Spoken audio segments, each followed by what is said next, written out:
Bonjour et bienvenue dans cette édition, ce premier jour béni.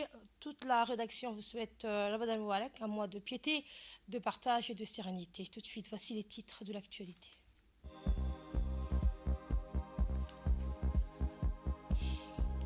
Le président de la République a exprimé ses meilleurs vœux à ses compatriotes à l'avènement du mois du Ramadan.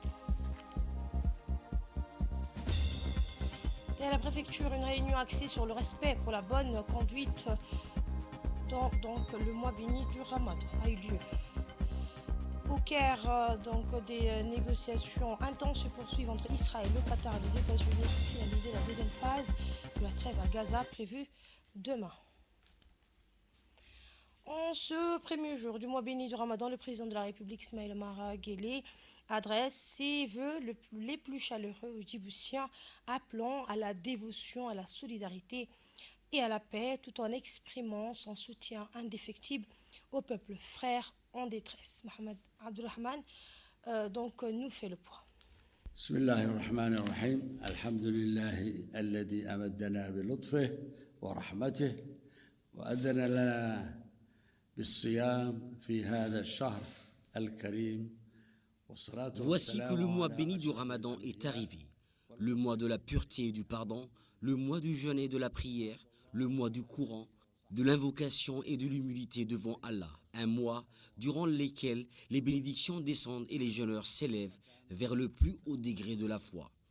À cette occasion solennelle, je vous adresse à tous mes plus sincères félicitations et mes vœux les plus chaleureux.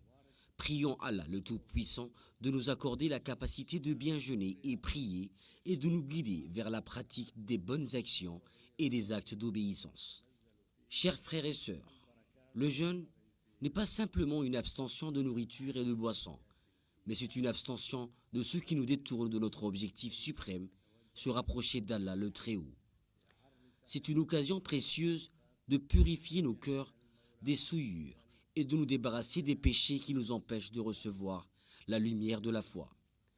Profitons de ces jours bénis et rappelons-nous qu'à chaque instant de ce mois sacré, que le plaisir de l'adoration pendant le Ramadan est incomparable. Chers frères et sœurs, cette occasion religieuse solennelle nous parvient cette année dans un contexte difficile, où notre nation arabe et islamique fait face à des situations graves et à des défis immenses. Ces défis nécessitent de la part des fils de la nation un travail sérieux pour renforcer la solidarité et l'unité entre eux. Dans ce contexte, nous levons nos mains vers le ciel. Prions Allah le Tout-Puissant d'apporter son aide à nos frères et sœurs en Palestine qui subissent la tyrannie et la répression dans le cadre de la tentative désespérée pour les expulser de leur terre sacrée. La question palestinienne est l'âme et le pouls de la nation, et elle restera une cause humaine par excellence, transcendant les frontières du temps et de l'espace. En ce mois béni, nous renouvelons notre engagement à être la voix de la Palestine et à allumer la flamme de l'espoir face à l'injustice, convaincus que la vérité ne disparaît jamais et que la terre palestinienne continuera de vibrer de vie malgré toutes les tentatives de destruction et d'expulsion. Le triomphe viendra, tôt ou tard, quel que soit le temps qu'il faudra.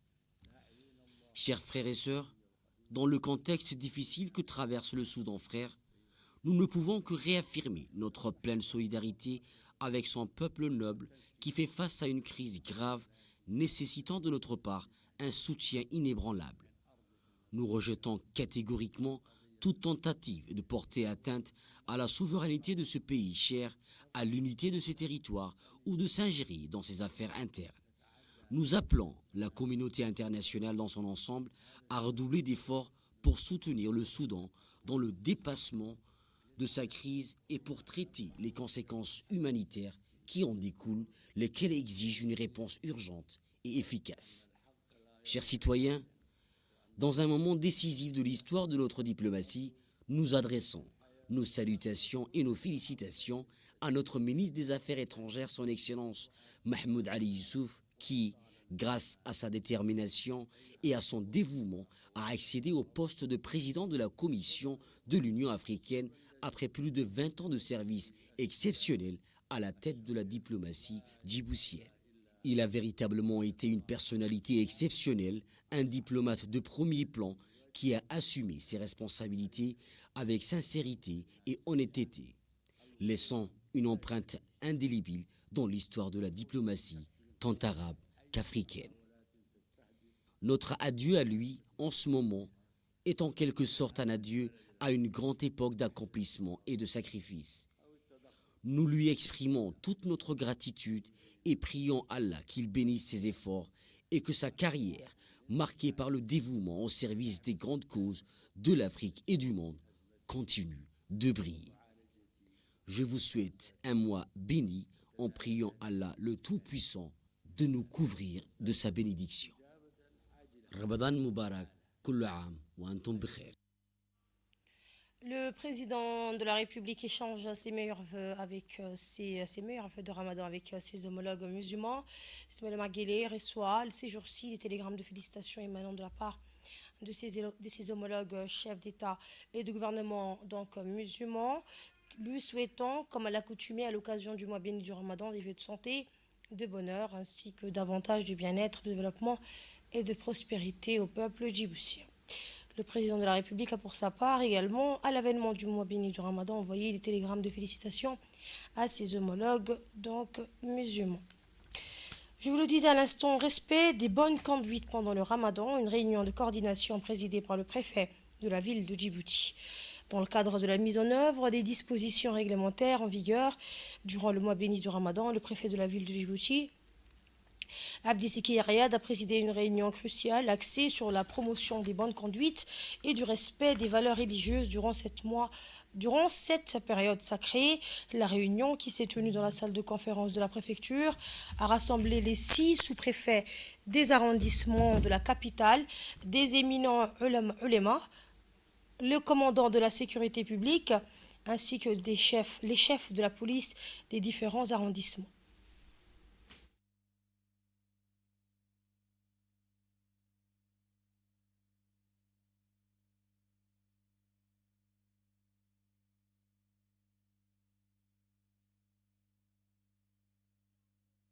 Insister sur la nécessité de préserver le calme et l'ordre public afin de permettre à chacun de vivre le Ramadan dans un climat serein, propice à la dévotion.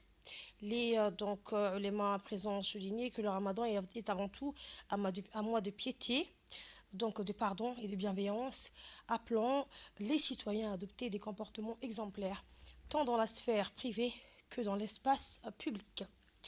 Préparation spirituelle au Ramadan, le Haut Conseil islamique en première ligne, en prévision de l'arrivée du mois béni de Ramadan, ce premier jour. Le ministère des Affaires musulmanes et des Biens Waqf, à travers le Haut Conseil islamique, a organisé une réunion importante pour coordonner les préparatifs religieux et spirituels liés à cette période sacrée. La rencontre a vu la participation du secrétaire exécutif du Haut Conseil islamique, du chef du Haut Comité de Fatwa, Cheikh Abdulrahman Mohamed Ali, ainsi que du directeur des affaires musulmanes, Ismail Hassan Rable, en présence de plusieurs imams, ulémas et prédicateurs. Cette réunion a mis l'accent sur la nécessité de renforcer la préparation spirituelle des fidèles, soulignant que le Ramadan constitue une opportunité précieuse de purification, de repentir et de rapprochement avec Allah. Les participants ont rappelé l'importance de sensibiliser la population aux vertus de ce mois béni, considéré comme le mois de la miséricorde, du pardon et des bénédictions infinies.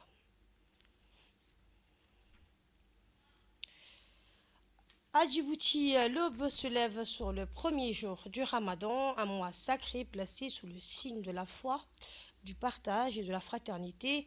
Entre prières ferventes et gestes solidaires, la ville s'imprègne d'une atmosphère spirituelle, marquant le début d'un voyage intérieur pour des milliers de fidèles. Voici un magazine de la rédaction sur un commentaire de Mohamed.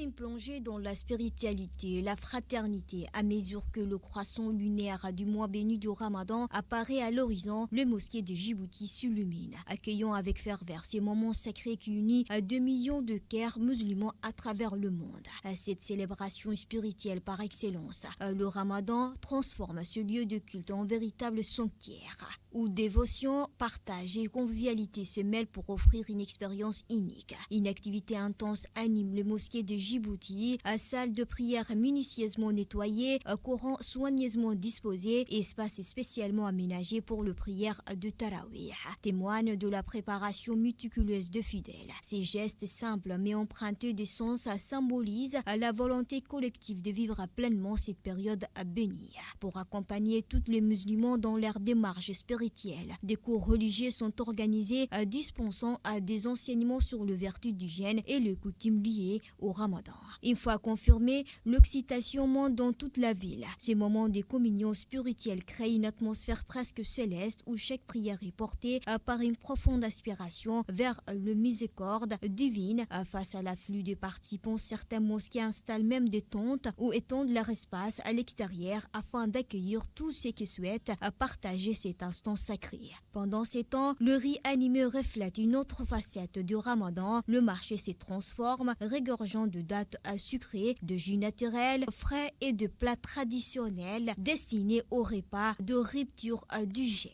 Le famille circule joyeusement entre les étals, échangeant des sourires, de vœux chaleureux de Ramadan Karim. Ces scènes colorées rappellent combien ce mois est synonyme non seulement de jeûne, mais aussi de partage et de solidarité. En cette période où chaque geste est imprégné de spiritualité, ces espaces sacrés incarnent parfaitement l'esprit du Ramadan. Une quête de paix intérieure, d'élévation morale et de lien social renforcé. Pour ceux qui foulent leur tapis de prière, chaque visite devient une invitation à méditer sur l'essentiel, à ressentir la présence divine et à découvrir la beauté de la communauté humaine. Alors que le Ramadan commence, il rappelle à tous l'importance de vivre ensemble, main dans la main, sous le signe de la foi et de la bienveillance. Et c'est dans cette symphonie de prière et de partage que Djibouti célèbre dignement ces mois si précieux. Autre information, lancement officiel de la marque JCB à Djibouti, une nouvelle ère pour le secteur de la construction. Le groupe Nalcon, représentant officiel de JCB, leader mondial des machines de construction, a organisé la cérémonie de lancement officiel de la marque JCB à Djibouti. Cet événement marque une avancée significative pour le développement du secteur de la construction dans le pays et dans la région, en proposant des équipements innovants, performants et adaptés aux besoins du marché local. La cérémonie s'est déroulée en présence de plusieurs membres du gouvernement, dont le ministre du Travail, le ministre de l'Éducation nationale, le ministre de l'Intérieur. Était également présent le président de la Chambre de commerce, le directeur général de la RTD et des partenaires commerciaux et de nombreux clients. Cet événement a permis de présenter la gamme complète des machines JCB, mondialement reconnues pour leur performance, leur durabilité et leur efficacité.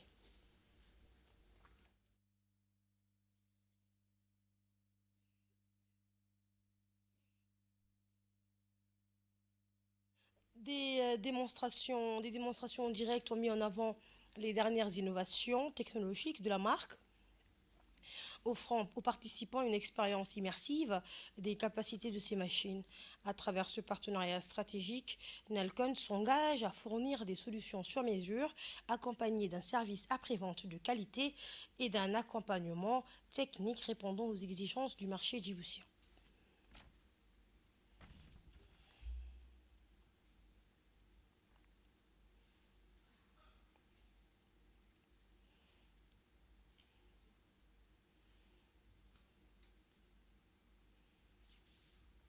Écoutons à présent l'intervention du directeur commercial de Nalcon qui revient sur l'importance de ce partenariat pour le développement du secteur de la construction à Djibouti. Revenu aujourd'hui pour cette cérémonie d'inauguration et de lancement des produits JCB à Djibouti qui résulte d'un travail de longue haleine initié par notre directeur général, M. Omar Abdillahi Ahmed. Tout d'abord, je vais vous présenter brièvement l'historique de Nalco. Certains peut-être le savent, d'autres pas. Nalco a débuté en 1996 avec l'ouverture d'un magasin de pièces détachées spécialisé dans la vente de pièces détachées originales pour des véhicules de tourisme.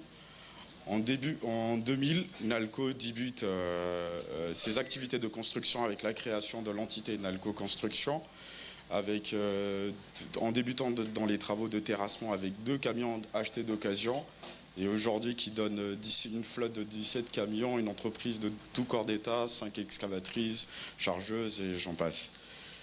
En 2010, nous opérons notre seconde diversification en ouvrant Nalco Logistique qui opère jusqu'à aujourd'hui avec une flotte d'une dizaine de camions entre Djibouti et l'Éthiopie.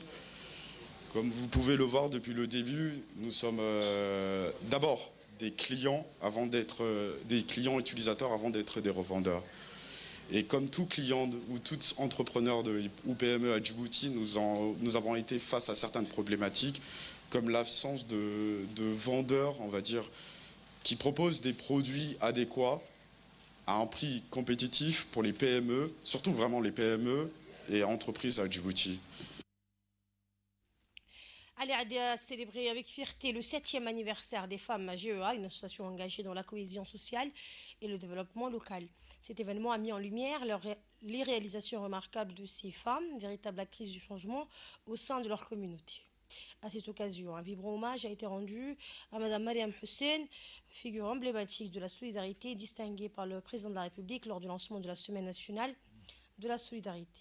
Une reconnaissance qui vient saluer son engagement sans faille en faveur des plus démunis. La cérémonie a réuni plusieurs personnalités, parmi lesquelles le préfet de la région, le président du conseil régional, le vice-président du conseil régional, la députée Filsan Abdoulaye, la secrétaire générale adjointe de l'UNFD. Dans le cadre de cette célébration, les femmes à GEA de Ali Adé ont accueilli leurs consoeurs venus des régions de Dikil et de Tadjoura pour 3 jours de formation et d'échange d'expériences.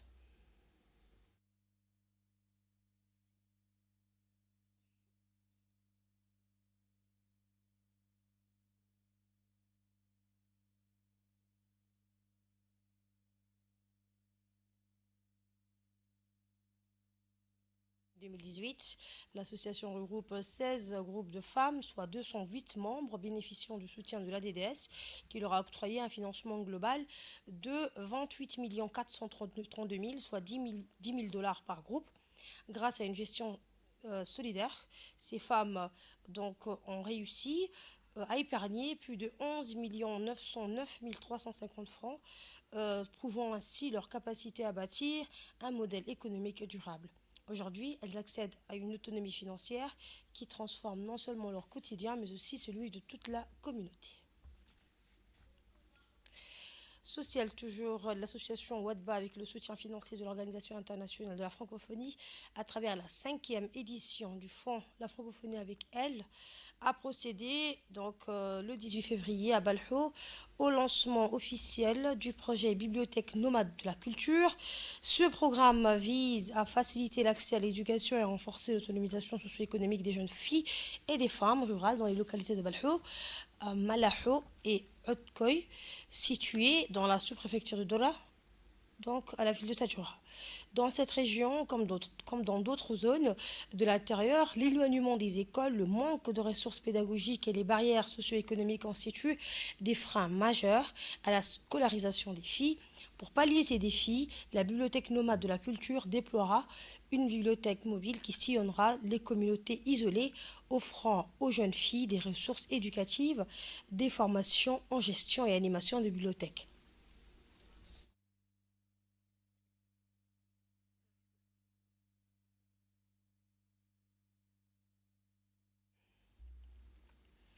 Ainsi que qu'un accompagnement pour leur autonomisation économique d'une durée de 36 mois, dont 18 mois de mise en œuvre et 18 mois de suivi et d'accompagnement. Ce projet s'inscrit pleinement dans le cadre de l'initiative La francophonie avec elle de l'OIF qui soutient des actions concrètes en faveur de l'égalité des genres et du renforcement des capacités des femmes.